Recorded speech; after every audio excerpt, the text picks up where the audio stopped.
When the internet began, bulletin board services, or BBS, became the first online communities of the so-called information superhighway. Using their phone lines, people logged in from all over America to talk about sports, games, movies, and on one BBS in particular, share their ghost stories. Over time, those communities all went dark, except for one lone server that continues to operate somewhere in an unknown part of Pennsylvania's Rust Belt. A relic of the 1990s, veiled in mystery, it is a digital archive of humanity's strangest encounters with the unknown, as told by the people who experienced them. My name is Brandon Schexnayder, and you are listening to Fear Daily. Subject: No one remembers David. User: Highwatt9. Posted October 2nd, 1996. Short of running for sheriff, being the only realtor in a small town is the best way to hear about news as it happens. Whether it's strangers moving to town or longtime residents looking to sell to fund their retirement or sometimes bail. If I'm not the first one to get the news, I'm who that person calls. I like to think of myself as the deeply rooted tree around which this community is built, even if my daughter, Christina, prefers to compare me to a giant squid throttling ships at sea. Even at 25, Christina is a going concern for me. Her dresswear shop, Chrissy's Closet, has been open in the plaza for 2 years now. Lionel Peters, her accountant, tells me business is growing year over year. Part of me is proud of her for learning the ropes, and yet I can't help but feel she's doing it to spite me. When the subject of funding her little endeavor came up, I helpfully volunteered seed capital, and the little ingrate said no. She took out a loan, of all things. Christina's success reflects well on me, so I've allowed her to continue for now, but the landlord owes me more than a few favors and will pull the plug should I feel it appropriate. I blame her mother for being too soft on her growing up. If I hadn't been too busy making the money that she seems to resent so much, I'd have administered some real discipline, I tell you that much.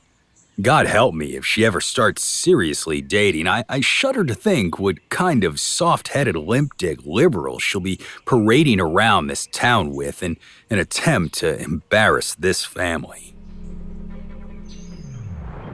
Christina was the last thing on my mind when Elmira Worthing called the office yesterday to say she'd seen someone trying to break into a vacant house on Thompson Street.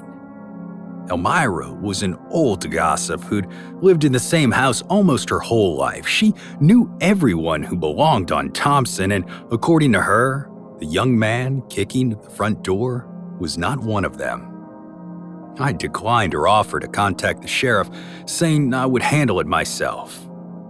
Heatherton isn't a big town. During the boom years, our population topped out around 25,000. Nowadays, I'd say we hover close to half that.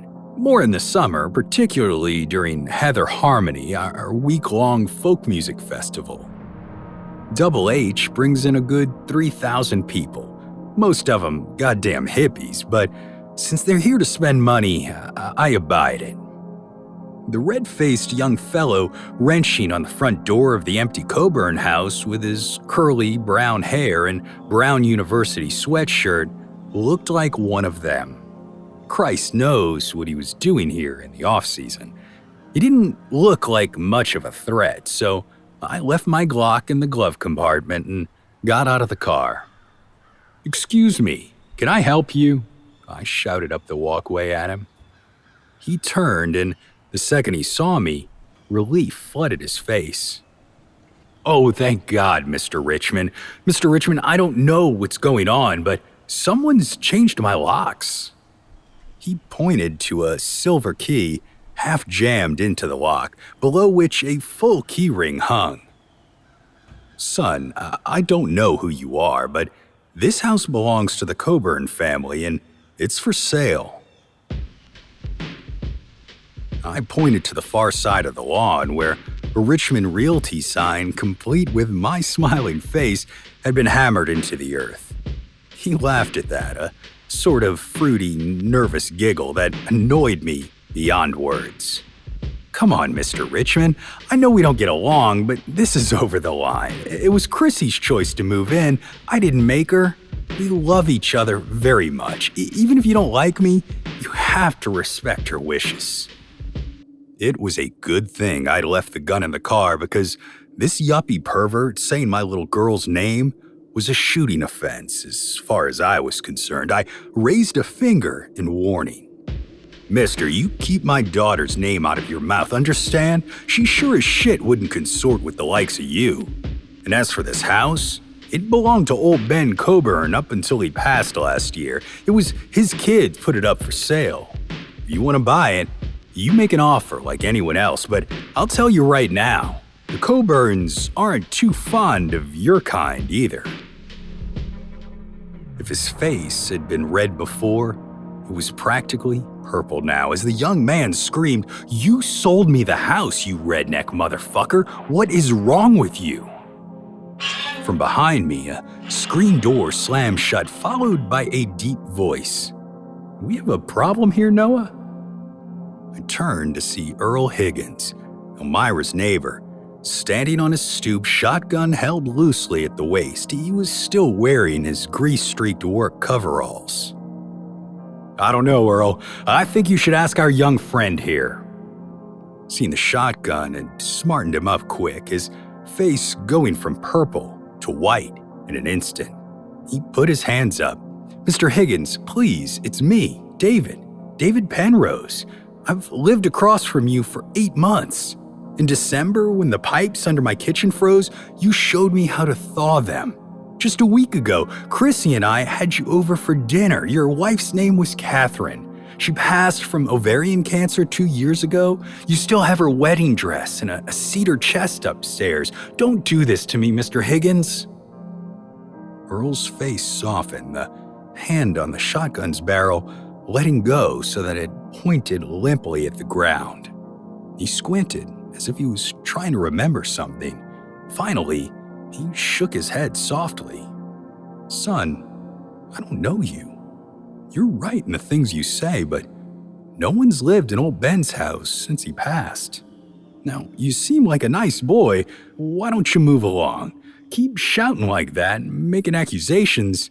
Someone's likely to get hurt." He turned toward me and gave me a nod. "Noah, Earl." Another screech from the screen door as it opened and then slammed shut behind him. It seemed like the conversation had taken all the fight out of the kid, David. He was just standing there, weaving like a boxer, one hit away from the canvas. "Do we understand each other, David?" He didn't answer.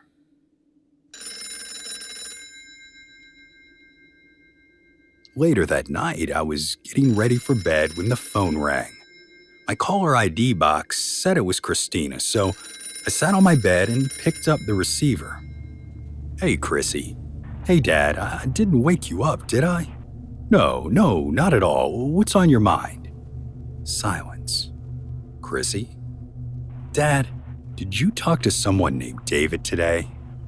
"Christ, yes, I did, baby. Some out-of-towner trying to break into the Coburn house. Why do you ask?" "He came to see me at the shop. He was frantic." He was like that when I saw him too. Had some crazy story about you and he living there. Earl Higgins, waving a 12 gauge under his nose, seemed to fix him right up, and I thought that was the end of it. I'm sorry, baby. I should have told you. Did he give you much trouble?"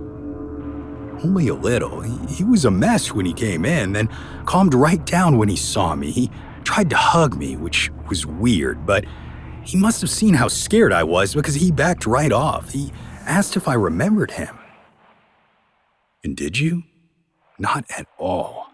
I'd never seen him before and told him so. He didn't argue at all, just turned right around and left. And that's it? That's it. But, Dad? Yes, baby? I thought I heard Chrissy's voice thicken slightly as she responded. All day, I haven't been able to shake the feeling that I should know him. There are these little memories where if I try hard, I can almost imagine him in them. Like when I went to Italy for Christmas, I feel like he was sitting next to me at midnight mass, but that can't be, right? No, baby, it can't. You went on that trip alone, remember? It drove me nuts. I was worried about you the whole time. She sniffled. This David was a disturbed young man, harmless but disturbed. He'll either move on or Claude will lock him up until they find someone who can help him. You make sure to call Claude if he comes back, okay? The sniffles were building to something bigger. Okay, Dad, but what if nothing, baby? Crazy people can be very convincing. Now, I'm gonna go to bed. You do the same, okay? Chrissy was full on crying now. She sounded just like her mother when she did that, and I couldn't handle it. I gently replaced the receiver. Sleep came quickly, and I replayed the day's events. David Penrose. Saying the name felt natural, as if I'd done it before. I felt myself drifting up and up and up, far from my body until I was in that faraway place I'd learned to go as a boy. The place where inspiration lived. The place where they lived. Something that often chose to present itself as a coal-black skeleton swaggered from the gloom, its matte black bones seeming to draw the light into itself. Its voice was a thunderclap coming from everywhere and nowhere. The bargain satisfies you. Knowledge flooded back to me, and I smiled. Even knowing there was a tiny tumor growing within me, it had been the price I gladly paid to restore my family's honor. It does, my lord. It's better than I could have imagined. No one remembers David.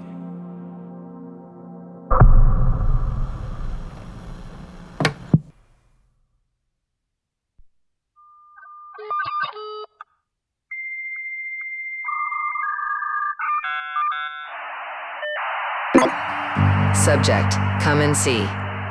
User, Hillbill Will 77. Posted, November 8th, 1994.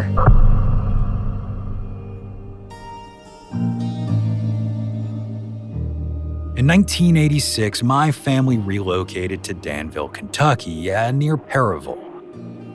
During the Civil War, Perryville was the site of the Battle of Chaplain Hills, a brutal battle which, even though they won, cost Confederate forces control of Kentucky for the remainder of the war.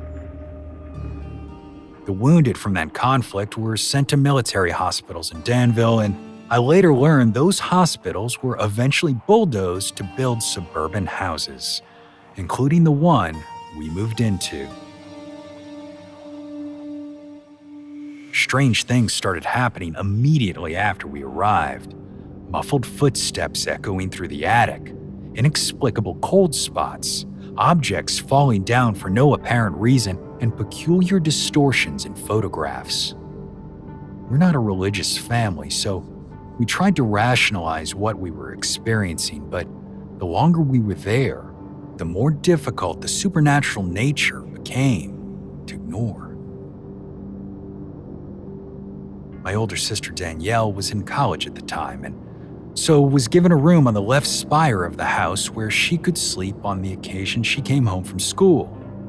Danny was my cool big sister, and I idolized her, so for at least a couple nights during her visits, I'd pack up my sleeping bag and camp out on her floor.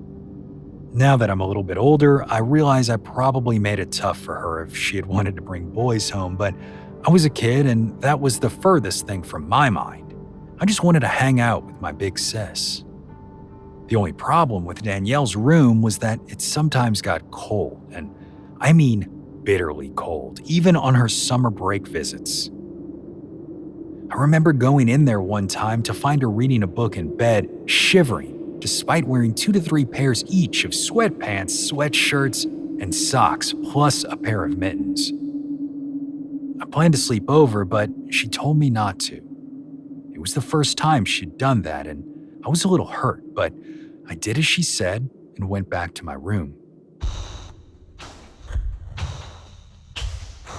For the next couple nights, Danny kept me from camping out on her floor, and I'm a little embarrassed to say my tiny heart was breaking. The final time she told me this, I started to cry, and she hugged me. After a minute, she said that she didn't want me to stay over because she'd been having bad dreams, that she'd always had bad dreams in that room, but they were getting worse, and she was starting to wonder if they were really dreams at all. She said that in the dreams, she was surrounded by the shadows of what looked like 6 men standing next to her bed. That's all she would say. They were bad enough that she started sleeping on the sofa in the den and eventually passed her room to my brother Michael. Michael didn't last as long as Danny had before the noises, the cold, and then finally the dreams chased him out. After that, the room stayed empty for a couple years. Looking back, I realized how strange that was, but no one talked about it at the time, or if they did, they kept it away from me. Last year, I was old enough for Danny to tell me more about the dream she'd had, and while she made me promise never to discuss the details with anyone else, I can say I was curious enough to ask my parents if I could move into the room. They weren't crazy about the idea at first, but I just started moving my stuff in and eventually they gave in. Though they said they wanted to renovate it first. New carpet, double-paned windows that only opened a few inches at the very top, and heavy black drapes. All that took about a month, then I was finally allowed in. For the first month, it seemed like all the problems Danny and Michael had had in there were a thing of the past. I put up posters, played my Bryan Adams tapes, did my homework, and when night came, I slept through. That wasn't what I wanted, though. I wanted to see if they would come for me too. And yes, they did.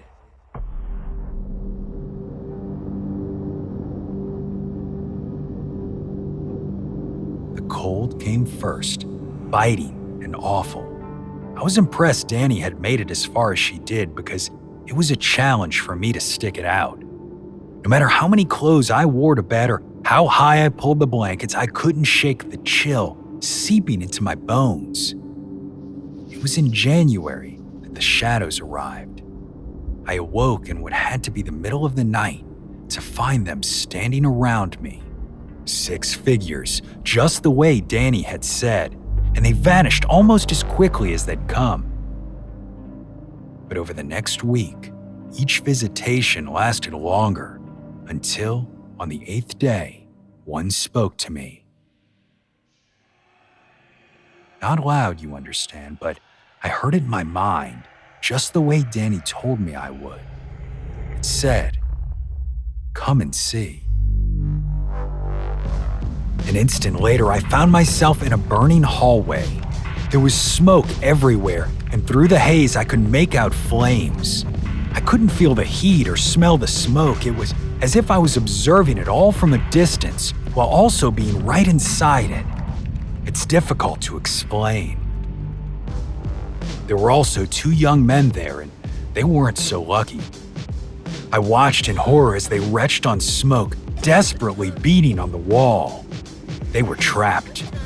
I moved toward the small window and saw a crowd gathering on the lawn. It looked as if we were on the 3rd floor, and I could see below us people jumping out of windows and safely landing on the lawn, but we were too high up for that. None of them looked familiar to me. They were older, maybe college-aged, handsome, strong. I remained with them until the bitter end, seeing things that still haunt me to this day. After life left the very last of them, I snapped awake back in my bed, alone, and suddenly grateful for the cold.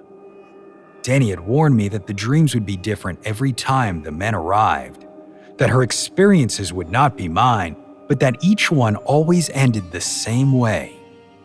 Still, knowing what to expect and actually experiencing it are very different things. I stayed awake until my alarm went off, blasting the night's remnants away with an earful of WKLO. I spent 3 years living in the dream room, and I've lost count of how many times the shadow men came, how many times they leaned over me and said those words, "Come and see." Maybe sometime I'll tell you more.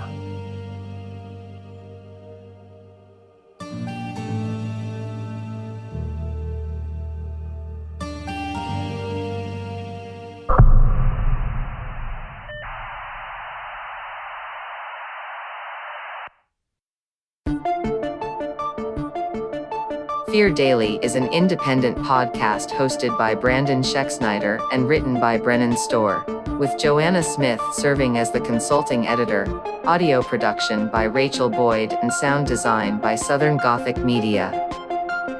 This podcast is a work of fiction. Names, characters, places, and incidents are either products of the author's imagination or are used fictitiously. Any resemblance to actual persons, living or dead, or to real events or locations, is entirely coincidental. Ad-free versions of Fear Daily are available now on your favorite podcast apps.